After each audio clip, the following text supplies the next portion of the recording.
Good morning. Welcome to Vision in Action Live. We're happy to see you again. We have a presentation today on fulfillment plan prerequisites and a discussion today with our guest, Emad Aldajani. He's an entrepreneur and personal development coach with headquarters in New Zealand. Welcome, Mr. Aldajani. I'm Jim Boswell, and I'm your host and author of Lifelong Fulfillment, Take Charge of Your Life. Today's presentation will be on fulfillment plan prerequisites, which will lay out the background for starting the lifelong fulfillment planning process. By answering such questions about who you are, what you want, where you have blind spots, and what your risk profile is. And at the end of that, what your Pareto priorities should be. This slide helps you understand how the prerequisites and then building and operating the plan come together. Our next podcast will actually look to building and working the plan. Today we focus on prerequisites. So we're going to talk about determining who and what you are using personality profile worksheets. So this is a look at it. This is an excerpt from the book Lifelong Fulfillment. And you're welcome to use this type of a worksheet for yourself. So you can see that it divides it up. We're going to look at Myers-Briggs as one of the personality tests that you want to do. Myers-Briggs dates from back in the 1940s. It's Jungian based from a psychology standpoint. And it'll come up with certain data points that you'll use to understand how you think, how you feel, how you react to the world at large. Then we do values inventory assessment of strengths, which is out of the positive psychology school with Martin Seligman's beginning around 2000. And then we're going to look at the good life dimensions. There are 3 of these, and we're going to ask you to make a choice about those. And we'll actually do that particular one here online. And then there's a test called Dominance, Influence, Steadiness, and Compliance, abbreviated DISC. It's another good data point to work opposite Myers-Briggs in terms of your personality, your style, and so forth. And then we're going to ask you to look at risk tolerance. You need to understand whether you are okay with balancing risk and reward in your life. If you're very conservative and you don't like much risk, or if you're at the far extreme and risk doesn't scare you at all. You need to know these things going in, so we're going to take a look at them. So Myers-Briggs, this will just show you specifically where to go get the test. There's multiple places. On Myers-Briggs, you're going to come up with a personality type, and it'll be described for you, so you'll want to capture that. And I want to digress for just a minute. In all of these tests, you want to take the test, you want to capture the results either electronically or in print. You're going to want to hold them for reference, and you're going to want to log them into that personality profile we initially showed you. And the reason for this is you'll come back to this again and again at every stage of life to redefine how you think, who you are, and what you want. So going back to Myers-Briggs briefly here, you take the test, and it tells you what type of personality type you are, and it will give you a full description of that. You can also take this second test that'll marry up your Myers-Briggs personality type with what kinds of work fit your personality type. And then also it will go as far as to match up your personality type with preferred relationships. So if you're wondering who would I get along with, this is a good way to get at least some idea. The values inventory of strength is a different kind of test. It looks at qualitative priorities. There's 24 total. In the Pareto world, we would only focus on the top 20%. So that's probably in a 4 to 6. And everything we do here to stay focused is Paretoized so that we don't spend a lot of time trying to be perfect. Let's look at the next 3 tests. 3 dimensions of the good life. What you're going to decide is, do I really just simply want to be happy? Do I want to have a meaningful or fulfilling life, which is different? Or do I really want to strive for wisdom and have a very rich and varied life? These are all very different in the way they get done. And the next slide in a minute will be address that. Dominance, influence, steadiness, and compliance personality type. Go to this website, take the test, and you'll understand how that fits. And it's a good counterpoint to Myers-Briggs.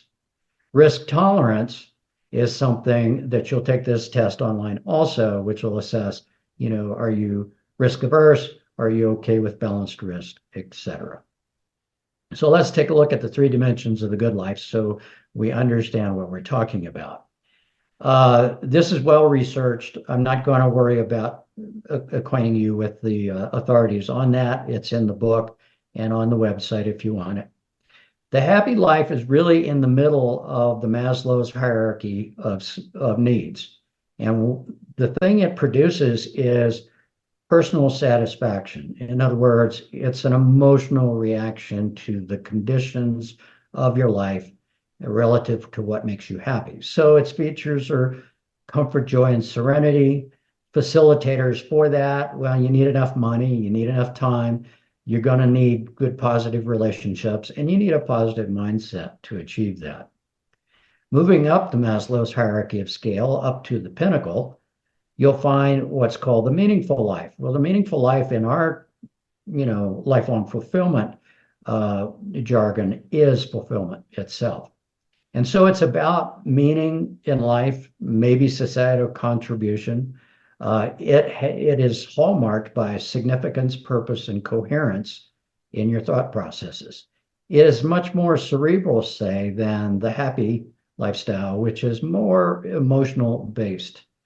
And it has a lot to do with consistency, relationships, etc. as well. The rich lifestyle has a lot more to do with attaining wisdom. And that wisdom is not the wisdom of your locale and your lifestyle, but the wisdom of understanding the world at large and all the opportunities that are out there and letting them inform your visions and your goals. So it requires a lot of variety. It requires a compelling interest to do that. And also for you to be open to changing your perspectives. But it's a very rich lifestyle psychologically. Let's go on to the next section. So one of the things you need to understand at your gut level that defines you is what you like and what you want. And additionally, at the other end of the spectrum, you need to define what you really don't like and what are absolutely demotivators that you don't want to engage with. Well, what we ask you to do is take a table like this, 1 to 10, and on the left side, you put all your likes and wants. You don't have to initially, you brainstorm these and do the best you can, but do 10.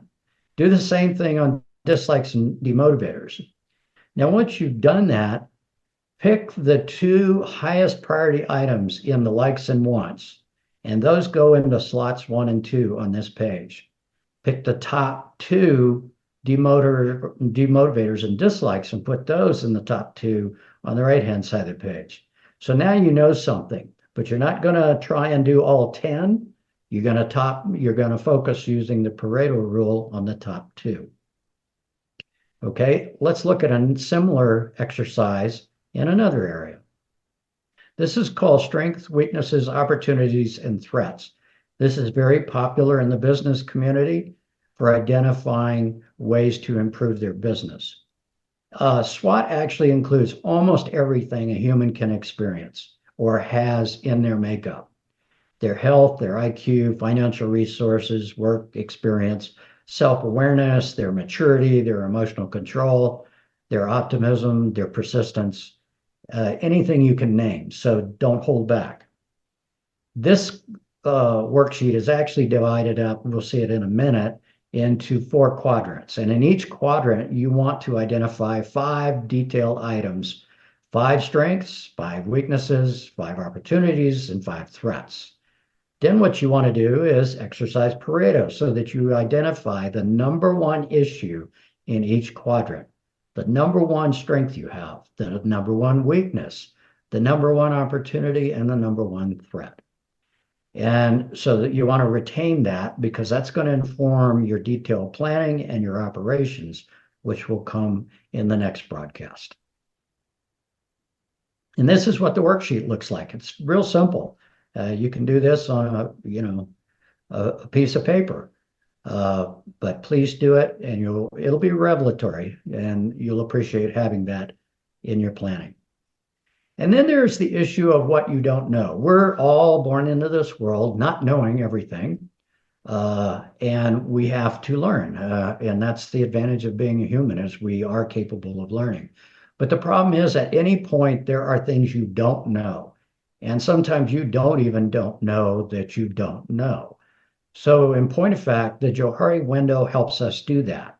Again, it's a 4-quadrant exercise. One is things that are known to you and to others. So basically everybody knows that, right? And taken in at a point in time, you would all agree to that. But then there's things known to you, but not known to others. In other words, maybe your internal climate, you keep that hidden from the public, and so they don't know. And then there's things known to others, but not known to you. These are called blind spots.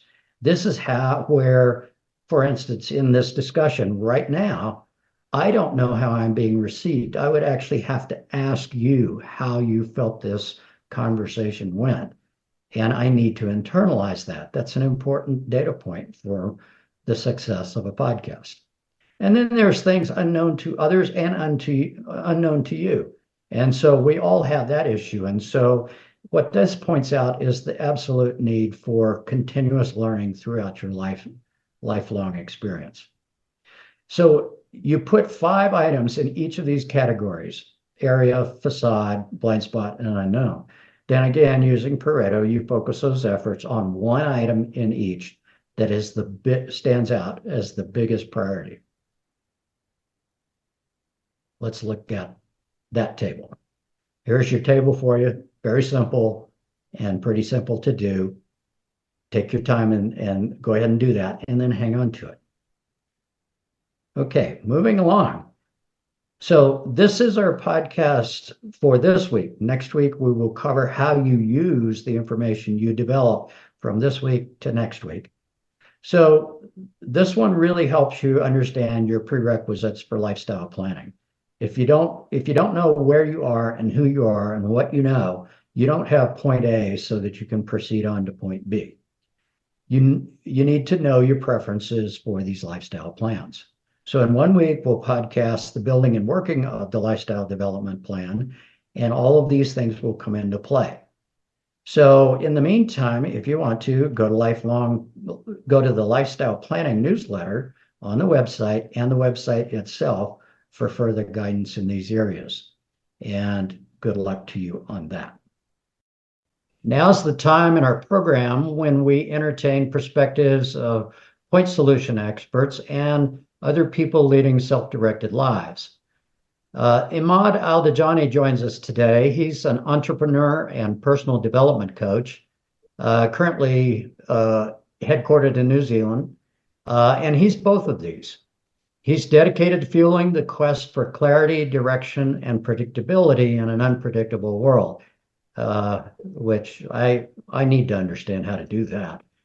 Welcome to Vision in Action Live, Mr. Aldajani. Thank you. It's my pleasure to be in your podcast. Well, great. That's great. We've got an exciting opportunity to talk here with our audience. So why don't you flesh out your introduction for anything you feel is important that I might have missed?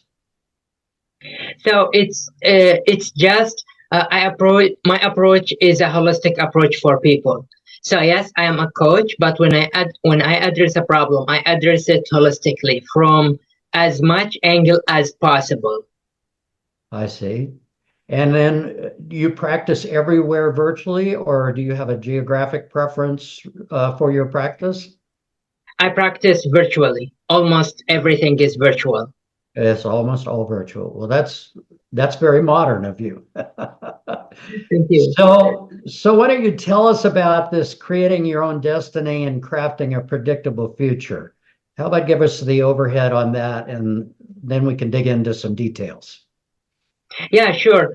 So when I started my journey, it was the pain of feeling pointlessness and there is no purpose, there is no point of what I was doing. So I was looking for answers. And down the lines, over years, what I found is I have to address myself holistically. And that's why now when I address a problem, I address it holistically for people. It's like I am the person whom I would like to have when I was teenager. So I had to address my thoughts, my emotions, my beliefs, as well as my lifestyles, my habit, also my relationships. How about money? I have to address everything holistically in order for me to kind of feel relief from that sense of pointlessness. And once I learned that to solve a problem, I have to address it holistically, the pain is gone. Now it's like the sense of fulfillment. I see. So you feel like you've got some control over things, it sounds like, once you do that. Yeah, the whole point is to feel the sense of fulfillment. Whether I have everything I want or not, that's not exactly what I was after, as much as the relief from feeling emptiness or feeling pointlessness. I see. I see. Okay. And you mentioned the unpredictable world. It's good of you to focus us on the fact that, change is inevitable, things aren't always predictable, and resiliency requires some resources that everybody needs to get in touch with. So I think you have a really good point there. Maybe you could elaborate for us. Yeah, definitely. So if I'm talking about resilience, I would say it's the ability to bounce back. This is my definition of being resilient. And Mhm. if you cannot predict your future, which we cannot, we kind of, to some point we can predict a few things in our future, but we cannot predict everything. And therefore, we need to learn bounce back. As a matter of fact, I don't believe that people afraid of the future or afraid from uncertainty. What they are afraid from is that they cannot bounce back once life throws things at them. And that's where resiliency comes into place. When life throws things at you, you must learn to bounce back. And that's way more important than success, way more important than anything else. Because once you have the confidence to bounce back, there is no fear anymore. Even if there is a fear, it will not freeze you. You'll be able to take actions because always your confidence of bouncing back will overcome almost any obstacle. Okay. So in your work with people, one question comes to mind is who's a logical candidate for the coaching that you offer? What kind of person might that be and so forth? I'm targeting people who are transitioning from being employees to become an entrepreneurs. And let me tell you why I chose this specific niche of people. It's because I can address money from the beginning. Because as long as I'm concerned, my experience tells me one thing or one core issue I have to resolve, which is, as a matter of fact, two core issues. One is money and the second is emotions. I have to address them from the beginning. And when I look at different type of niches, what I found is when I'm targeting those people, I can talk about the money from the beginning. And that's why I chose this niche, because money must be addressed from the beginning, then everything else. Right. So you go after the constraint of money and then Yes. work from there. Yes. Okay. All right. With that, so how do you lay out this guide that takes us from our confusion to some kind of clarity? How does that process work in your practice? Yeah, so it will start with definitely understanding what money is, how does it work, and let me make it clear here. It's not about teaching the person how to become rich, as understanding how money works, because whether they want to be rich or not, it's their choice. All I care about, do you understand how money works? Because Right. at some point you must understand it. So once they understand how money works, then we will move into how to deal with your emotions, how to control your emotions. It's a must. There is no way around that. It's if you cannot control your emotions, basically in my experience, you cannot control your decisions. You cannot, and if you cannot control your decisions, well, you will not control your behaviors, and you will not be able to control your life as well.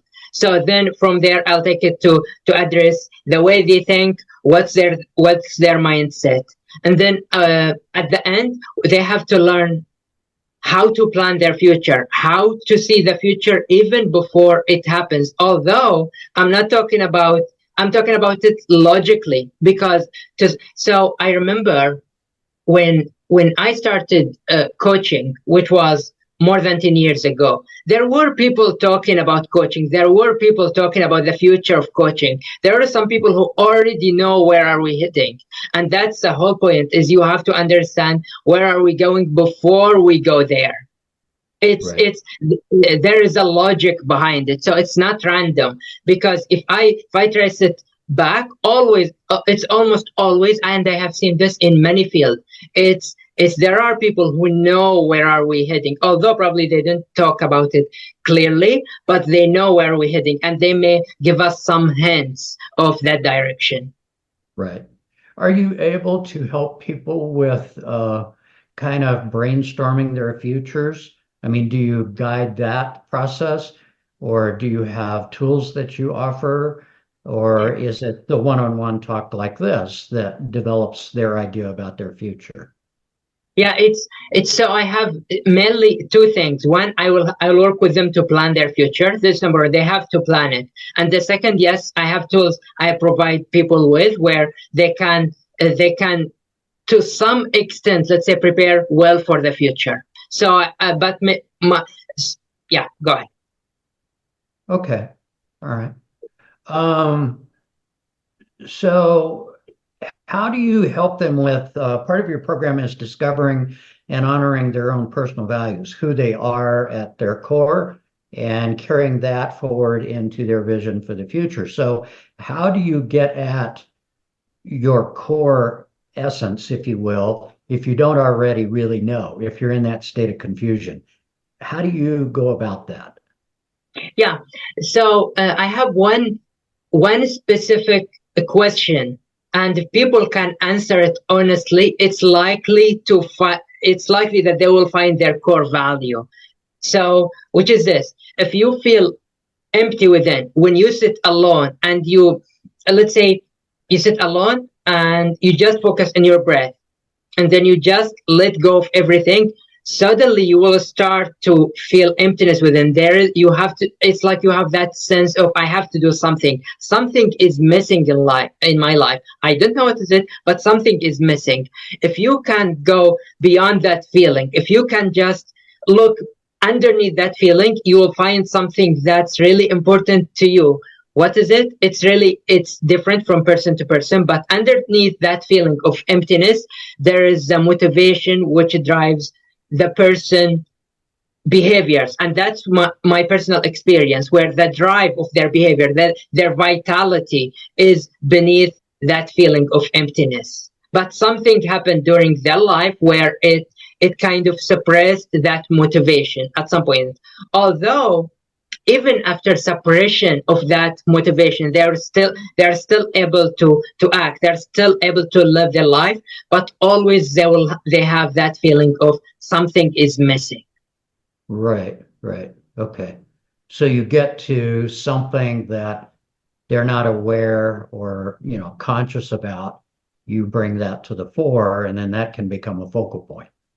Yeah, it's mainly and exactly it's that feeling where it's that feeling where something is missing in my life. Right. Okay, the question is, if I solve this problem, if I feel that there is nothing missing in my life, what would I feel? What will motivate me? What will be my drive? That's the answer of what's your core value is. Right. Okay. Well, that's a good thing. People that are leaving employment to do their own business, they've got to know what they want out of it, certainly. I did some small business coaching, and I know that was one of the big issues, is having a clear picture and knowing, a clear plan, where they anticipate pitfalls and they anticipate, speed bumps along the way. So that's great that you're doing that. Um, how do you find people, or how do they find you so that you can work together? So people can find me through my personal website, which is emadaldajani.com, EMADALDAJANI.com. Or also they can find me through my personal number, which I prefer it because I'm very responsive when people reach me directly, which Mhm. is +6422 562 5790. Okay, that's great. That's great. So, what do you see as the biggest problem that your clients face? Is it this lack of understanding about what they want, or is it the process of taking it from what I want to here's my plan? Do you distinguish any of that as being the most difficult? The most difficult thing I have seen coming to me again and again, it's lack of direction. It's almost always regard. So I worked in different niches over the years, but Yes, sir. always comes down to the same problem, which is where to go from here, where they lack direction. Right. Okay. Um, Well, you and I probably don't. So I find that hard to understand, but then again, I do understand. So you help them pick up and generate a direction. Is there a way you do that?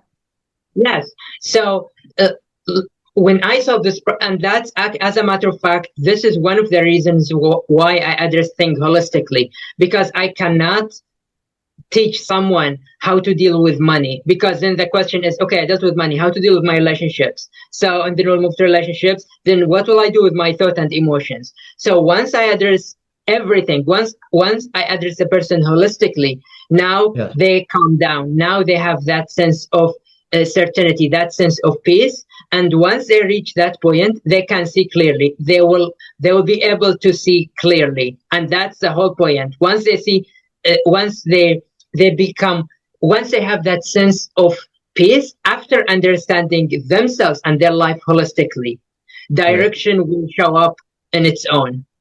Yeah. Uh, when we do lifelong fulfillment, we tend to do a lot of what you're talking about, the framework from an end-to-end standpoint, and help them through the process of setting goals and stuff. But when it comes to a particular problem, we refer them out to an authoritative source that we trust. In other words, somebody that we have already said, we trust this person or this organization, they're fact-based, they're dependable, so that, our clients can go to the source as opposed to try and get it from us. Because to do everything, even for ourselves or yourself, seems pretty difficult. Yeah. It, Sounds like you're doing it similarly. Mhm. There are some problems, and it didn't I didn't come across a lot of those people, but there are certain problems that are not my area. I have to redirect and Yes. provide them with different source of, let's say, information. Okay. Okay. All right. Well, good. Any other points of distinction that you want to share with the audience before we begin to wrap up here? Actually, it's one thing. So overall in life, it's I would suggest learn to sell as soon as possible. It's almost always everywhere I go, I tell people learn to sell as soon as possible, because that will solve a lot of your problems. It's not really about money per se as much. It will solve also your relationship to yourself, your relationship to other people, your interactions, your even your communication skills. It will be developed. So that's my last word.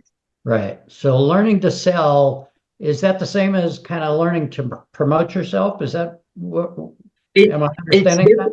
it's different. Yep. Learning to sell is to care for someone. Means I care for you, so I have a product or service or anything that that can help you. So I'll sell it to you because you need it or you want it. In return, you have something for me I want. So I care. Well, I'll sell you. That's why. Okay. All right. Got it. All right. So we've established where you are. You've given them phone number and contacts and stuff like that. So thank you, Mr. Aldajani, for joining us this morning. It's been a very enlightening conversation. Thank you. We wish you well in your practice helping folks. That's a great thing to be doing. Thank you. My pleasure. Thank you.